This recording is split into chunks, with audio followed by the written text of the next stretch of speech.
বহু প্রতীক্ষার পর সমস্ত জল্পনা কল্পনার অবসান ঘটিয়ে শুরু হতে যাচ্ছে যুবশক্তি প্রকল্পের অনলাইন আবেদন প্রক্রিয়া। তো এতদিন যাবৎ এই যে যুবসাথী প্রকল্পের যে 84 লক্ষ আবেদনকারী সবাই কিন্তু একদম বহু প্রতীক্ষার সাথে অপেক্ষা করছিলেন যে যুবশক্তি প্রকল্পের আবেদন প্রক্রিয়া কবে থেকে শুরু হতে পারে বা কবে শুরু হওয়ার কথা ঘোষণা হবে। তবে আজকে কিন্তু যে প্রকাশিত তথ্য সেই তথ্য অনুযায়ী যেটা জানা গেছে যে আগামী 22 জুন থেকেই কিন্তু যুবশক্তি প্রকল্পের অনলাইন আবেদন প্রক্রিয়া শুরু হতে যাচ্ছে। তবে পশ্চিমবঙ্গের মাননীয় মুখ্যমন্ত্রী শুভেন্দু অধিকারী মহাশয় উনি কিন্তু জানিয়েছিলেন যে অক্টোবর মাস থেকেই যুবশক্তি প্রকল্পের যে সুবিধা সেটা কিন্তু দেওয়া শুরু হবে। তো সেক্ষেত্রেই এর আগেই আবেদন প্রক্রিয়া শুরু হতে হবে। তার জন্য কিন্তু 22 জুন থেকেই অনলাইন আবেদন প্রক্রিয়া নেওয়ার যে একটা খবর সেই খবর কিন্তু উঠে আসছে। তো 22 জুন থেকেই অনলাইনে যুবশক্তি প্রকল্পের জন্য আবেদন করা যাবে। তবে এই যুবশক্তি প্রকল্পের আবেদন করতে গেলে আপনাদের কি কি শিক্ষাগত যোগ্যতা থাকতে হবে, কি কি কাগজপত্র এর সঙ্গে দিতে হবে এবং কি শিক্ষাগত যোগ্যতা থাকলে আপনি 2000 পাবেন এবং কি শিক্ষাগত যোগ্যতা থাকলে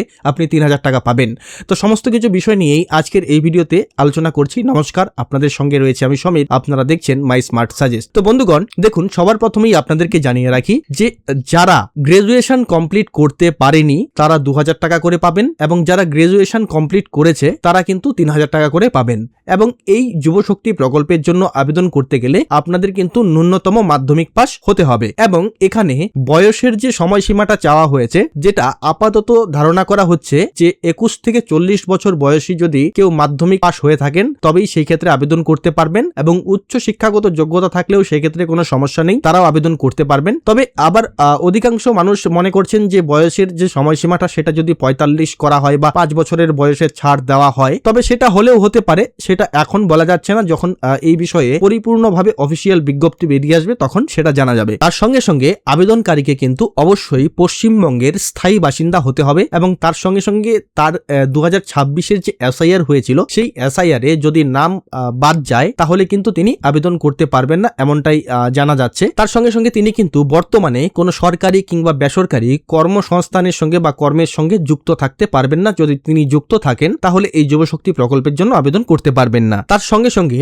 কি কি কাগজপত্র আপনাদের এই যুবশক্তি প্রকল্পের আবেদনের সঙ্গে দিতে হবে? দেখুন, প্রথমত লাগছে হচ্ছে আপনাদের আধার কার্ড লাগবে, তারপর হচ্ছে আপনাদের প্যান কার্ড লাগবে, তারপর হচ্ছে আপনাদের শিক্ষাগত যোগ্যতার সার্টিফিকেট কিংবা মার্কশিট যেগুলো রয়েছে, মাধ্যমিক, উচ্চ মাধ্যমিক, গ্রাজুয়েশন, যে সমস্ত লেভেলের যে শিক্ষাগত যোগ্যতার যে প্রমাণপত্রগুলো সেগুলো লাগবে। তার সঙ্গে সঙ্গে আপনাদের যে সাম্প্রতিক পাসপোর্ট সাইজের ছবি সেই ছবি লাগবে এবং তার সঙ্গে সঙ্গে আপনার কিন্তু একটি মোবাইল নাম্বার লাগবে, তার সঙ্গে সঙ্গে একটি বৈধ ইমেল আইডি লাগবে এবং নিজের যে ঠিকানার অ্যাড্রেস প্রুফ হিসেবে আপনাদের কিছু ডকুমেন্টস, সেক্ষেত্রে আপনার ভোটার কার্ড কিংবা রেশন কার্ড এই সমস্ত কাগজপত্র দিতে পারেন। তার সঙ্গে সঙ্গে ব্যাংকের যে পাসবুক সেই ব্যাংকের পাসবুক লাগবে এবং আপনাদের যে ব্যাংক অ্যাকাউন্টটি দেবেন সেই ব্যাংক অ্যাকাউন্টটি অবশ্যই কিন্তু ডিবিটি লিঙ্কেড অ্যাকাউন্ট হতে হবে, না হলে আপনারা এখনই সেই ডিবিটি লিঙ্ক করিয়ে রাখুন, কারণ পরবর্তীতে হয়তো সার্ভারের অনেক সমস্যা হতে পারে। কারণ যখন সবাই একসঙ্গে ডিবিটি লিঙ্ক করার চেষ্টা করবে তখন ডিবিটির যে সার্ভার সেই এনপিসিআই এর সার্ভারে কিন্তু সমস্যা হবে। তো আপনারা অবশ্যই ডিবিটি লিঙ্ক করে রাখবেন। তো আপনাদেরকে জানালাম যে আগামী 22 জুন থেকে যুবশক্তি প্রকল্পের অনলাইন আবেদন প্রক্রিয়া শুরু হচ্ছে।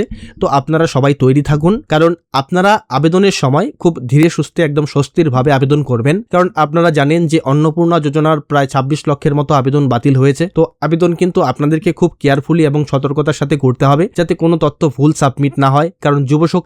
কারণ এর আগে আমরা দেখেছি যুবসাথীর আবেদনের সময় অনেকেই অনেক ধরনের ভুল করেছেন বা বাই মিস্টেক ভুল হয়ে গেছে কোনো কারণবশত। তো যুবশক্তির সময় এই বিষয়টা একদমই যেন না হয়, কোনোভাবেই যেন ভুল না হয়। প্রয়োজনে ধীরে সুস্থে বুঝে শুনে আপনারা আবেদন করবেন অনলাইনে এবং যখন অনলাইনে আবেদন প্রক্রিয়া শুরু হবে তখন কিভাবে অনলাইনে আবেদন করতে হবে step by step guide video আমি আপনাদেরকে এই চ্যানেলের মাধ্যমে প্রোভাইড করব। তো অবশ্যই আমাদের সঙ্গে থাকবেন, আমাদের চ্যানেলটিকে ফলো করে রাখুন এবং লাল রঙের সাবস্ক্রাইব বাটনটিতে ক্লিক করে অল অপশনটিতে ক্লিক করতে ভুলবেন না। যখনই পরবর্তী কোনো ভিডিও দেব সেটা কিন্তু সবার আগে আপনাদের কাছে পৌঁছে যাবে। তো ধন্যবাদ বন্ধুগণ প্রথম থেকে শেষ অবধি ভিডিওটির সঙ্গে থাকার জন্য। যখনই পরবর্তীতে কোনো আপডেট আসবে সেটা কিন্তু আমি আপনাদেরকে জানিয়ে দেব। তো সবাই ভালো থাকবেন, সুস্থ থাকবেন, দেখা হচ্ছে পরবর্তী ভিডিওতে।